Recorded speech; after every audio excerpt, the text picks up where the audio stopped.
Hi, my name is Kasey. I'm a student at EDM310 at the University of South Alabama. And today we're going to be talking about the SmartBoard. First thing you want to do when you're using the SmartBoard is make sure it's on. When you turn the power button on, you're going to make sure that it turns green so you know that it's coming on. So after that, you're going to want to orient or calibrate your SmartBoard. So you're going to go over to your sidebar, and you're going to hit calibrate. And what you're going to do is you're going to hit it in the middle of each cross section, just like this. And then after that, now your SmartBoard is calibrated. So the next thing you're going to do is we're going to open the Smart Notebook. We're going to come here. This is just different things that you can use if you wanted to, but today we're going to use this. So the first thing I want to talk about is that you can use your marker. You can use your marker to write names or do math problems. And you can even do it for spelling words for your students, and then have them come up and write underneath, copy the spelling word.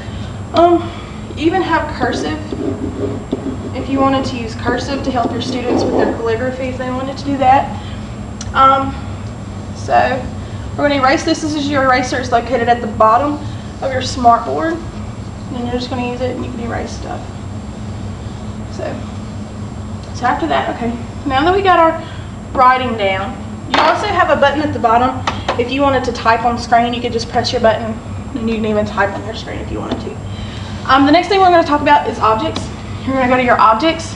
You're going to pick the shape that you want, and you're going to draw your shape. You're going to come back and click your arrow, and then after that you're going to click on your object, and it's going to show the box around it. So the green thing at the top, you can take it and rotate it so you can show your students that, you know, no matter which way you move your star, it's always going to be a star. And after that, if you wanted to clone this, you can do an infinite clone here at the bottom, and you're just going to click on infinite cloner. You're going to re-click on your thing, and it's going to clone your stars. So you can have as many stars as you want if you wanted more stars. So, and then the cool thing about this is you can take your marker and you can color in the insides of your stars if you want. You can write names in the center of them. You know, you could just do whatever you wanted to do. And then if you didn't want it anymore, you can just go up and erase it and you still have your stars on the board. Another thing I want to show you about the ink layer is if you wanted to do something with your students in class, let's say you're working on proofreading things, you can take your marker. And the cool thing about this is you have your students read. It says, on Sunday, Anthony went over to Nick's house to play basketball. You tell them to find what's wrong with the sentence, and they see that, they know that Sunday is supposed to be capitalized, so you can work and just underline capitalize. And then we see that this is marked wrong or is spelled wrong, and then you can add that in there. Then if you don't want to save that no more, you can go up here, click the X, and it's going to disappear. You can click down on the link again, and it takes you back to your SmartBoard.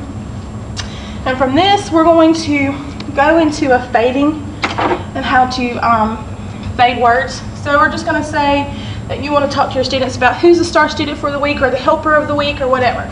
And you can do this before class and just have it on another tab and already have their names. So say you wanted to say who the helper of the week was going to be, and you can just write their name there. And then you can change this into text. So you're going to click on it and you're going to go here and it's going to say recognize. You're going to click on recognize. We're going to click off of it, and then what we're going to do is we're going to go to objects. We're going to pick an object, and we're going to bring our object down, and then we're going to click on our arrows so we can center this in front. Now what we want to do is we want to fill our object, so make sure you click on your object. You're going to go up to the corner, you're going to click on this, and it's going to give you different things that you can do. You're going to want to fill it. We're going to fill ours black. We're going to go object animation. We're going to click down. We're going to hit fade out, and then it says when the object is clicked. You're going to click back on your page and you talk to your students about who the student of the week is, and then you can just click on your thing and it shows that Candace will be the student of the week this week, and it just builds anticipation in your students.